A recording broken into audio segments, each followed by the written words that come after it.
Another week, another Roll Jays podcast brought to you by Pixel Fire Marketing. I'm Jimmy Allen. That's Alex Drake. We got a great show lined up for you. The voice of the Jays, John Bishop, is going to join us to talk about how the Bahamas shook out for this Jays team, what it means going forward for the rest of the season, and who needs depth help from the bench the most this year of the starting five. And then we'll catch up with Creighton assistant head coach Steve Merfeld. Will join us to finish out this week's edition of the Roll Jays podcast and possibly a special announcement coming by the end of the show. We'll keep you posted on all of that and more. Alex Drake, a few weeks removed from surgery. You're sick again. How's the summer been for you so far? You know, minus excuse me, getting sick a couple of times and the next surgery. Summer's been great, man. We fired up this new podcast, which has been a lot of fun. We had the Nebraska Radio and Podcast Awards show Saturday. Neither of us walked away with any hardware, but it was still a good time. Yeah, shout out to our friends at the No Block, No Rock podcast for putting that on, and Nebraska Brewing Company for hosting as well. Alex, it's 105 out today. It's kind of hard to look ahead to the month of October and November, but we are just a few months away from that. Creighton will open up with the exhibition against Wayne State on Friday, November 3rd. And then when the schedule kicks off, they obviously get Florida A&M, North Dakota, and then the Gavitt tip-off game against Iowa is November 14th. We're going to hear over the next couple of months exactly where these, closed-door scrimmages are going to take place. They obviously played against Iowa State and Ames last year. Sounds like that's probably going to be an option again this year. For you, before we get to that Iowa game, are those scrimmages against whether it be it's obviously going to be a Power 5 school. Are those more important to you than what we see out of those Florida A&Ms and North Dakota State games? It's 50-50 yes and no, right? Like, you obviously want to see where you match up from a talent perspective and then how far along you are against another Power 5, Power 6 program. But at the same time, like, there's something to be said about the lights being on, even when it's against a far lesser opponent. That's a good point. And then add in the fact that those closed-door scrimmages, they rarely play out like a full game. You might get a half that's played out like a full game. And then they do a lot of situational stuff. Like I sat in on one for Creighton years ago against Iowa, and the majority of it was chopped up a little bit in situational. You go against zone, you go against man, you go against press. You start 10 points down, things like that, which is all great. It's all situational stuff that you need to work on, and you see how far along you are, or how far behind you are. But I still really think there's something to be said about the lights being on, the crowd being there, and how you perform in that atmosphere over, a more intense scrimmage. Who do you think has a bigger circle drawn on their calendar for December 3rd? The Jays or the evil Empire of Red that's down in Lincoln? Well, I honestly think it's Nebraska still. Really? Now, I think there's a pretty decent sized circle on Creighton's calendar too, because they want to show that last year was a fluke in their eyes. They have revenge on their mind. But Nebraska, as far as basketball is concerned, has still been the little brother for like the last 18, 20 years. Yeah, and they've got a head coach that very much has something to prove this season, or he may be looking for a job. Yeah, so I think Nebraska as a whole wants to prove that, A, last year wasn't a fluke, and B, they're on the come up. And that's one of their better opportunities to do that. Before we get to Christmas, obviously, you get two of the blue bloods of college basketball in UNLV, which you have to go out to Henderson to play that game. But then you get Alabama that comes back to Omaha, and obviously over the last couple of years with Scoot Henderson, they've been a much more predominant team. But it's going to be really intriguing to me how this team handles a matchup that they could very much see in March or a competition level. And obviously they're going to see it in the Big East, but you have comfort level with those teams. And you've seen the majority of those coaches and those players on a regular basis. This is a fresh Power 6 school that's probably going to be somewhere in the top 15, top 20 rank by the time December 16th hits. It's going to be interesting to see how maybe a little less interesting because it's in Omaha, but it's going to be interesting to see how they handle that level of talent jumping up from the Central Michigans and the UNLVs of the world. Yeah, totally. Especially when you take into account that Alabama as a whole, the way they've built this program over the last few years and become as successful as they have is they've done it in a way similar to Arkansas, where they get the bigger athletic guards. They don't have like a true old school dominant back to the back post. He's an athletic, can run the floor guy, similar to Kalkbrenner, but probably a little stockier. They're a fun program to watch these days in the way that the style that they play. They are much more defense oriented than Creighton, I would say, in terms of like where they hang their hat, but both teams like to play with pace. Alabama's pumped out some great NBA guards the last couple of years. They're going to have the NBA talent just like Creighton does. It's going to be an interesting game for sure. Yeah, and they're going to take a step back this year, but I think they end up making a run to the SEC, having a chance to win that tournament this year. For you, obviously, Creighton didn't win either the regular season or the conference tournament a year ago. Do you think they're the favorite going into this season? Because I do. They're up there. I mean, it's hard to bet against UConn, and hard to bet against Marquette. I think it's kind of a 3-team race, and we talked about it, last week or the week before. If Villanova's healthy, they're right there too. I would lean that Creighton's the favorite just because they return so much, and I have a lot more faith in their newcomers than I do at a lot of other programs. But I don't think it's a wide margin for that first spot.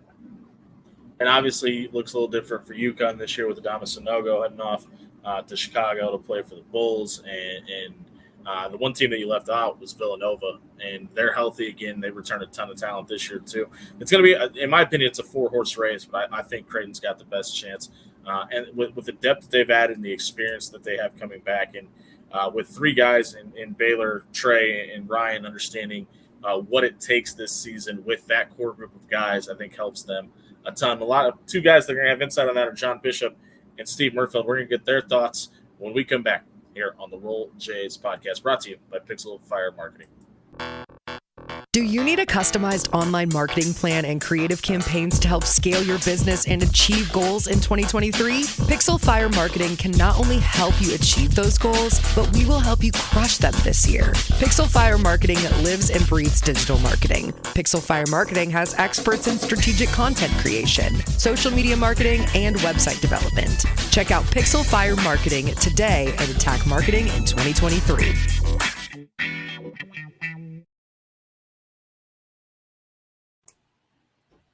Welcome back into the Roll Jays podcast, brought to you by Pixel Fire Marketing. Jimmy Allen, Alex Drake, now joined by the voice of the Jays, John Bishop. Maybe a very salty John Bishop, despite the fact that he didn't get to go to the Bahamas this year. John, how much would you have enjoyed that trip if you had gotten the chance to go?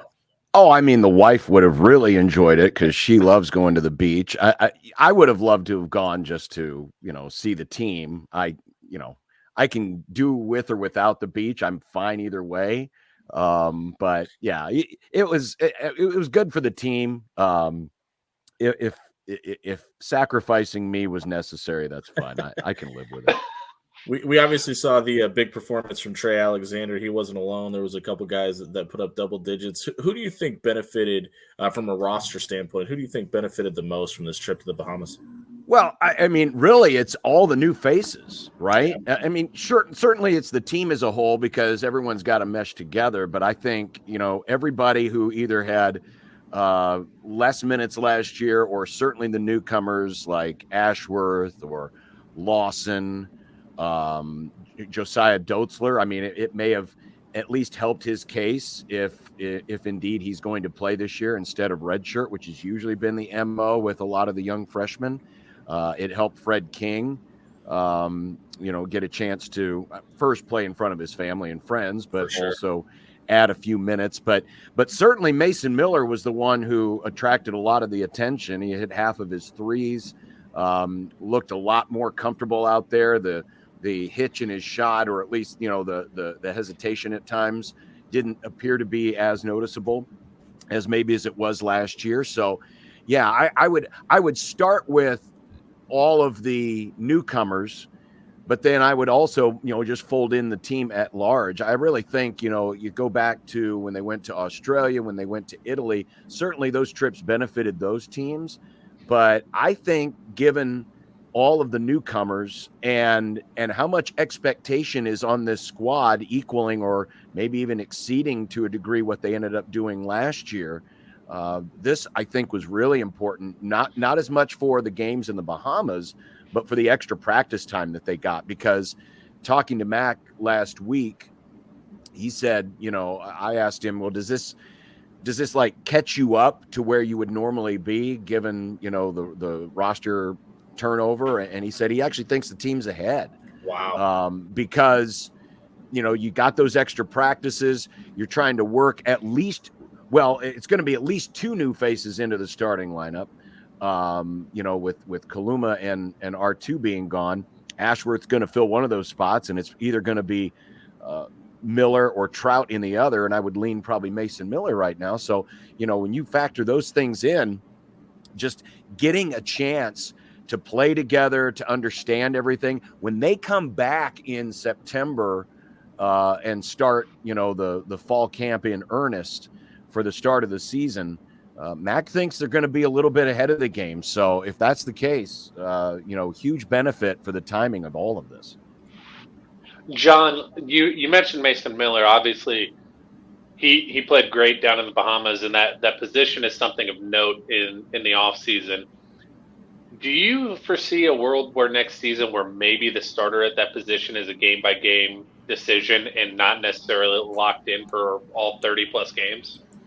Oh yeah, I definitely think that's possible. I would if the season started tomorrow, I would think it's Mason Miller. But at some point, and remember, Isaac Trout didn't play last year. He sat out. He redshirted, and so this is really his first full chance. Whereas Mason has that year under his belt, and he's been out there and he's been through the battles. And certainly, one of the things we talk so much about, how the 4 position is so important in this offense. But given how Creighton has really ramped up their efforts defensively the last few seasons, I mean, just knowing where to be defensively is going to be critical.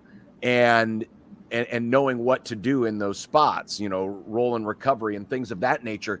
And with Trout having been through the Virginia system, for 1 year, granted it was as a practice player, not as a role player, you wonder how much that maybe gives him a bit of an edge from a defensive standpoint over a Mason Miller. But yeah, I would anticipate that, it won't be the same guy starting at the 4 all season long. And it could end up being, maybe one guy starts and then the other guy takes over. It would be nice if both players were pushing each other to the level where it makes the decision very hard. And then it really doesn't matter who starts. It's who's, it's the amount of minutes that they're getting. If they're both getting solid minutes, we saw last year, what happens when, the bench doesn't come through, and just having those extra bodies is going to be so important. Because I think if there's going to be a way where Creighton is going to exceed what they did last year, I think it's got to come from more productive bench minutes. They can't ride the same 5 guys as hard as they did, especially late in the season. And I know Mac has traditionally, as the season has gone on, those minutes get contracted. They do in a lot of places. But I really think having a more developed and polished bench is going to be the difference between, maybe matching or getting close to what they did last year and going beyond. Well, the other part of that, too, is early on in the season, you're not stretching those guys out as much. Right. But last year, you're battling the illness and the super tough schedule. So last year was just a lot of things kind of going against them in that regard. Yeah, no, I would agree. Yeah, it certainly, the weirdness of last year contributed. And as we know, I mean, Creighton has gone through its moments, whether it's knee injuries or, the mono last year that Callcat. I mean, there's going to be those moments, and you're going to need guys to step up in critical situations. I think the easy answer is obviously Ryan Kalkbrenner, just because he's the bigger bodied guy. But when it comes down to getting those bench minutes in and getting some guys time off the court, who do you think is going to benefit the most from having depth bench this year? Well, that's a good question. Yeah, certainly it would help if Kalkbrenner could be relieved a little more. If Fred King's game comes along, and now Fred's not going to have the same advantages that Kalkbrenner had. When Kalkbrenner went off to the Team USA camp and really took that jump, between his first and second years, Fred didn't have that. But you hope that, through just natural development. And remember, Fred hasn't been playing this game at an organized level for nearly as long as Kalkbrenner or any of his teammates, for that matter. So that curve is going to be, a little different. Yeah. Going to be a lot different. And so, yeah, if you can get, I was trying to look back from last year, but I think and I know Fred had a couple of obviously started those games that Kalkbrenner was out for. Outside of that, he averaged 7 minutes a game. Okay, 7 minutes a game. When Ryan got back. Mean, you would love to get that into double digits, right? You'd love to get at least 10, 12 minutes and really, take some of that pressure off of Kalkbrenner. So certainly that would be one area.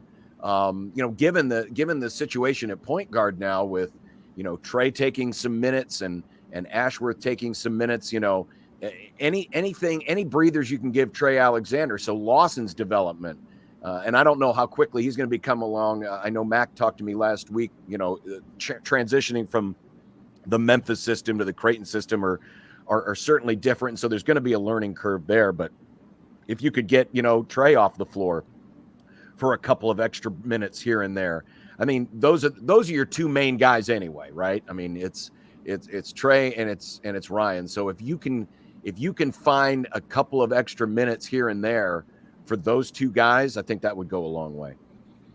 Is there like a minute count that you would like to see Ryan Kalkbrenner at earlier in the year? Obviously later we want to see him more, but like through the first half of the year, what's kind of like a minute limit that you'd like to see him at? Oh, maybe 25 to 28, right? Because then that would give you, 12 to 15 minutes out of Fred. Now, in those bigger games, when you get to Alabama or, some of the tougher non-conference games, and certainly when the conference season starts, that's going to change. But certainly it would help if you could get, enough time for Fred out there for 12 to 15 minutes. I think that's a doable ask, in the first month and a half of the season, because you're right. I mean, once you get to the heart of conference play, you're going to get, it's going to be north of 30 minutes, for Kalkbrenner. The other thing, when you talk about Fred and getting him minutes on the court, is he's still having some foul trouble issues. Mac was joking with him in the Bahamas that, he was still racking up fouls, and he was in the Bahamas and he said, these guys, these referees, they're your people. They're still, whistling you. So it just reminds you, hey, you gotta know how to play without fouling. So that's really going to be, A, the development, but B, his ability to play without fouling is going to have a large say in, how many minutes he's going to be able to gobble up. And it's such a big jump, because if there's one thing Ryan Kalkbrenner does better than anybody, is be able to play defense, create defensive space on the floor without drawing a whistle too. So it's almost a little unfair to Fred, because he's going to be compared to arguably the best in the country at doing that. Absolutely, and that's a great point, because similar, unlike when Kalkbrenner was a young player, he had Christian Bishop ahead of him, and Bishop wasn't a true five. But in Creighton's system, he played the five, and had no problem getting a whistle or two. Exactly, yeah. And so it's a very different change. Whereas King and Kalkbrenner are a little more comparable in terms of what they're supposed to be doing. I'm looking at the numbers from the Bahamas, and again, you take all of this with a grain of salt, right? Because of the competition. Haven't played in a few months as a team. Right, and the level of competition. I mean, Kalkbrenner in 54 minutes had 10 blocks. I mean, that's a really high rate of blocks. Yeah. King King had one block in 36 minutes. I think it has something to do with the guy that he was guarding was only 6'6". Also, that probably helped. That probably helped. The minutes debate with Kalkbrenner is going to be really interesting this season because you don't really have the runway that you had last year. I mean, yeah, you obviously get your Florida A&Ms, North Dakota States of the world, but also as soon as you get to that second week in November, you do get Iowa, you do get Loyola Chicago, you do get Oklahoma State, and then obviously Nebraska at the start of December. But I just wonder if they're going to be allowed to really give him the runway to sit if Fred King's not as far along as a lot of us would like him to be. Yeah, no, it's a good question, and that's why I say, especially in those bye games, you'd like to get, at least, 15 to 12, 12 to 15 minutes and get him some time off the floor. And you also wonder about, how lineup, different lineup, constructions. Like, can Trout hop in at the 5? Exactly. Can you play a death lineup of sorts and put Trout in at the 5 because he's got the size certainly, and then you've got 5 shooters out there on the floor. So there's different things that they can play with, but yeah, you're not going to be messing with that kind of stuff against Iowa. You're not going to be messing with that kind of stuff against Nebraska, against Alabama or those schools. I think the other thing too that I would argue that the average fan doesn't give Mac enough credit on this and he's gotten a lot better over the years, is finding those hidden rest minutes around the media timeouts where he'll give you a minute on the front end of it and you get the timeout and then a minute on the back end. Now, some guys haven't benefited from that as much. Kalkbrenner is one of them. But I think this year they'll have a better opportunity for it with a guy like Kalkbrenner. Yeah, I agree. And, sometimes that can bite you in the rear end, especially if, you give them a minute or two on the front end, a minute or two on the back end, then all of a sudden, because, it seems like those precious minute or two on either side of the media timeout, you can swing a lot of momentum, in that time. And sometimes that can come back and bite you, but you're right. I mean, he does do a good job of, especially he did that, or at least tried to do that a lot with R2 last year, but unfortunately, there were just times where you could not have him off the floor. Yeah. John Bishop, the voice of the Jays, joins us here on the Bluejays podcast.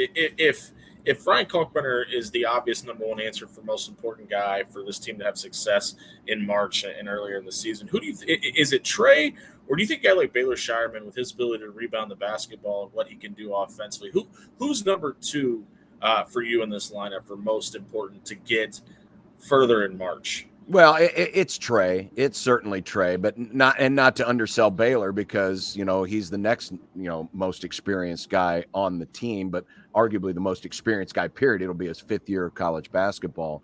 But yeah, it's definitely Trey because Trey's going to have the ball in his hands a lot more.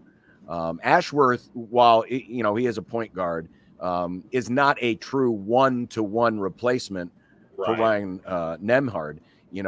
He's going to play off the ball at times. And we saw in the second game of the Bahamas trip, Trey was out there a lot with some different lineups. And so, I don't know how the point guard minutes are actually going to be truly distributed. And we saw this too, the last couple of years, certainly last year, it wasn't always R2 bringing the ball up the floor. Right. Trey Alexander was doing that as well. But yeah, with his skill set and just what he means to this team and his ability to go off or his ability to make those shots when the team is struggling, especially that little drop step mid-range that he's got, there's no question Trey Alexander. I mean, to me, it's 1A and 1B.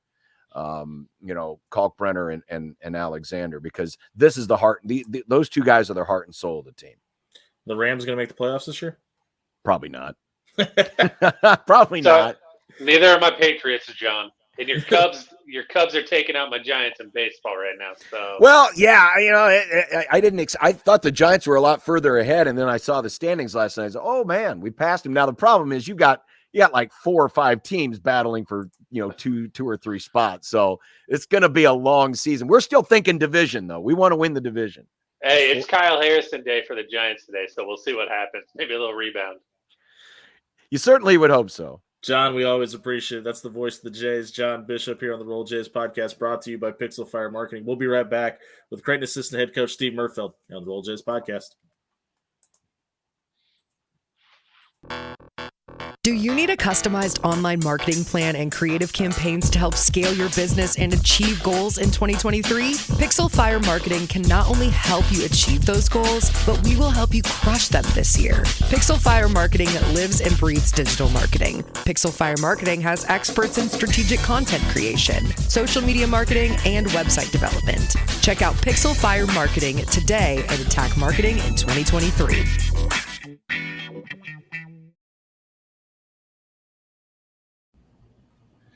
Welcome back into the Bluejays podcast brought to you by Pixel Fire Marketing. We're joined by Creighton assistant coach Steve Merfeld. Murph, how are you? How was the Bahamas? It was awesome. Doing great. The last trip, Australia, was probably a 12-day deal, and people started getting on each other's nerves a little bit. This one was, 7 days and 6 nights, and it was perfect. Other than the trip home, we got stuck in the Dallas airport overnight on a Wednesday night, Thursday morning. But other than that, it was a fantastic trip. That's not the first time lately I've heard of people getting stuck in an airport in Dallas. That seems to be a common theme these days. Coach, obviously, you just mentioned the trip.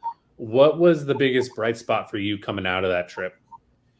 Well, I think the 10 practices are obviously the most important. But the other thing that I thought was really impressive was seeing our guys at the Atlantis in different groups. One day you'd see 3 guys together, and the next day you would see one of those guys with 3 different people. So I thought that the bonding was really good in that regard. And then obviously the opportunity to play against outside competition is always good. You see these NFL teams now doing joint practices, and all they talk about is, the opportunity to go against somebody else, and it brings out a higher level of intensity and focus and this, that, and the other. And I think, anytime you can do that, obviously we're limited right now to every 4th year. I think that can be really effective for you. Who did you hang out with the most? It's nice to hear about the other guys. What do the coaches do? I hung out with my wife and son. Good call.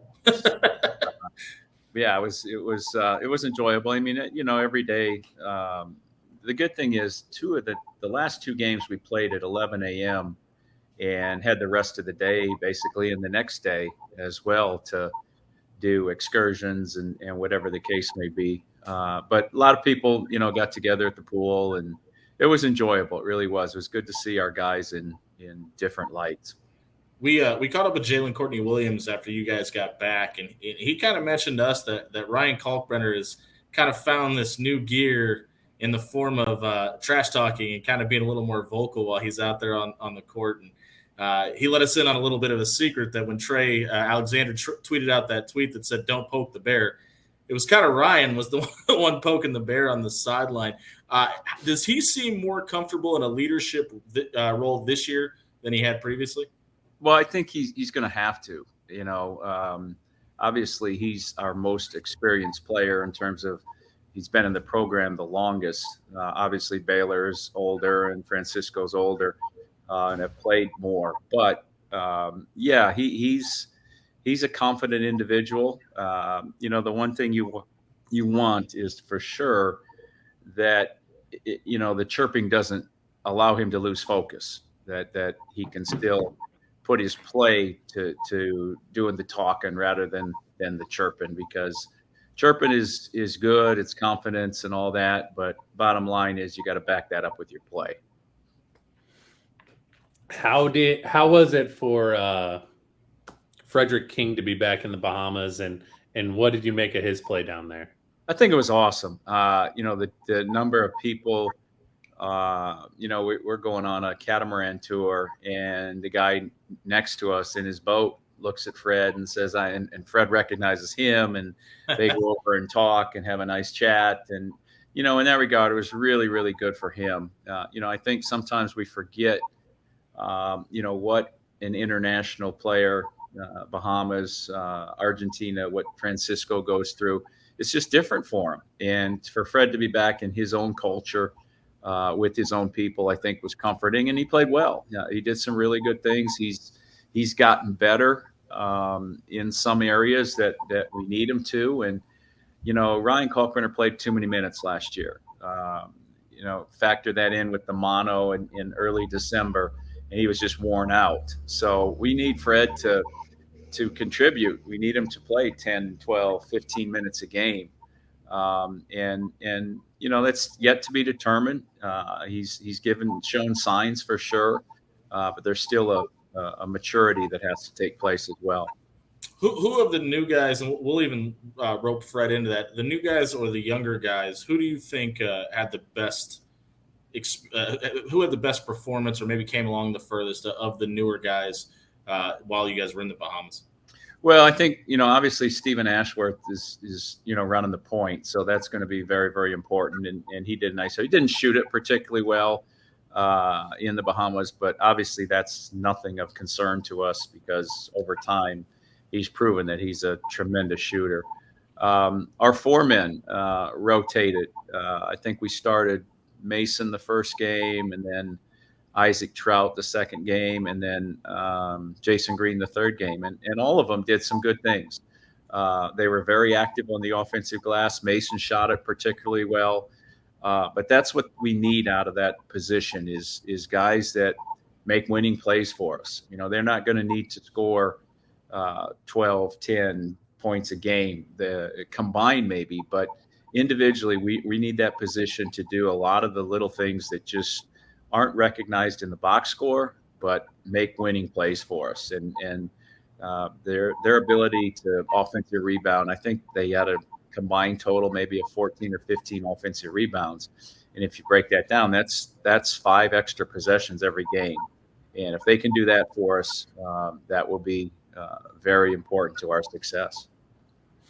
You mentioned Stephen Ashworth. How is it gelling with him and Trey, and knowing when to kind of give a little to Trey and when to take the ball back and be the floor general?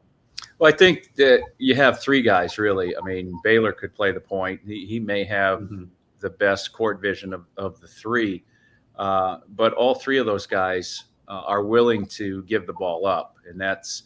Last year we at times, as good as Art was and as good as Ryan Nemhart was, they held the ball some. And our offense is predicated on moving it and getting everybody involved.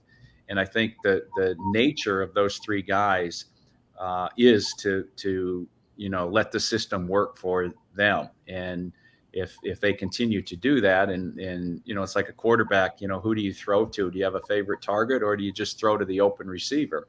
And for those guys, their unselfish play will show up, and it'll benefit them in the long run because a lot of times if you're willing to give it up, it comes right back to you. All right, I've got to ask because we'll get back to Creighton in a second. But that's your second football reference since we started this interview. How excited are you for the NFL season, and do you have a favorite team?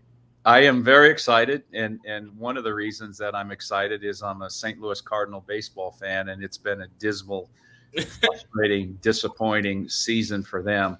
As a Yankees fan, I can relate. Yeah, those are 2 teams, the Mets included, probably that. Padres maybe that have just totally underachieved. Whoa! You're leaving out my Giants because they are on a massive collapse right now.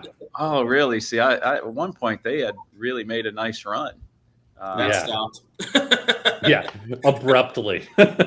Who's your NFL team? Well, that's the sad thing too. Is probably for a frustrating season there too. I'm a Green Bay Packer fan, and obviously they're going to go through some growing pains with Aaron Rodgers gone and Jordan Love taking over. But I think the expectations are probably fairly low. So I won't have as many stressful Sundays. I'll just be able to enjoy. And if they win, they win. And if they lose, so be it. I may be the one outlier on my show last week. I said that I think that the Packers sneak in and grab a wild card spot this year because of that run game. And I got a lot of respect for Matt LaFleur. So for your sake, I'll be rooting for you. As a 49ers fan who's had his heart broken by Brett Favre too many times in his life, I won't hope that happens. Yeah, I think there's potential there. I think, it's the NFL is no different than a lot of sporting events. You have to win close games. And if you lose, 3 or 4 or 5 games in last possessions, that's the difference between making the playoffs and not making the playoffs. So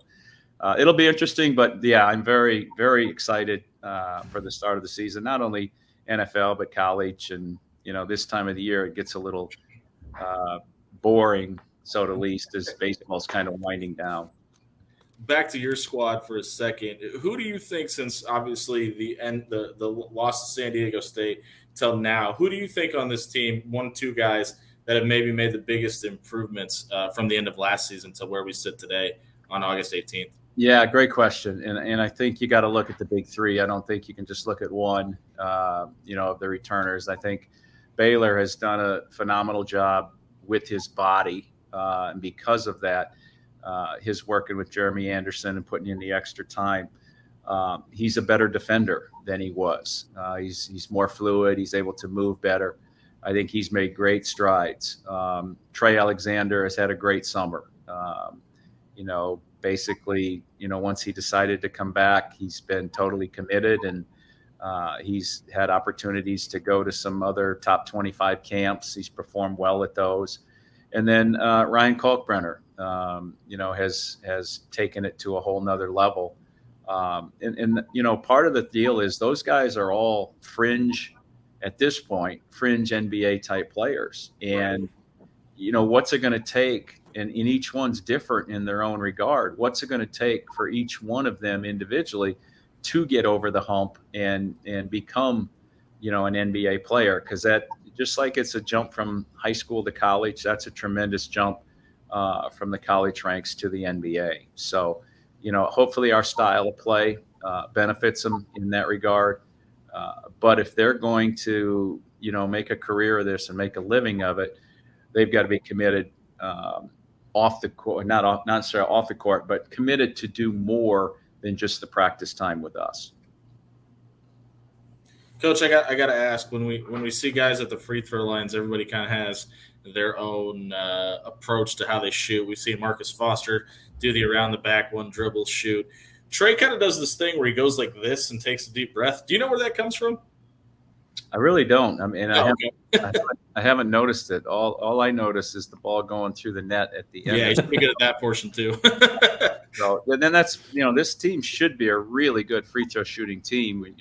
Ryan Kalkbrenner has totally dedicated himself. When he was a freshman, Paul Lusk worked with him extensively on his shot, and he's become an 80% free throw shooter.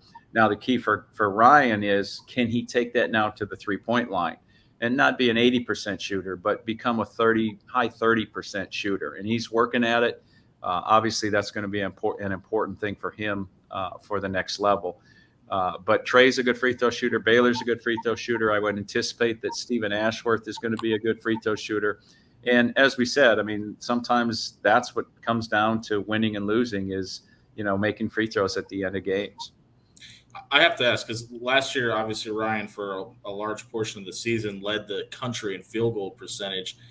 And now there's the conversation about him going outside and shooting the 3-pointer more. Is that more to help Ryan at the next level, or is that something that you guys and Coach Mack think can benefit this team by opening up this offense more? I think both. If they have to guard Ryan, respect Ryan, not necessarily get out and pressure him at the 3-point line, it's going to free up the basket area a lot more. He's going to become a better passer because his defender's not, playing 8 feet off him or 6 feet off him. And the rim is going to be open for cuts and those kind of things. And then also, if he's going to be successful at the next level, the way the game has evolved, he's going to need to shoot 3-pointers at the NBA line. And he's worked at it. And I, just because of the progress that he's made at the free throw line, I fully expect that he's going to do the same thing with the 3-point shot.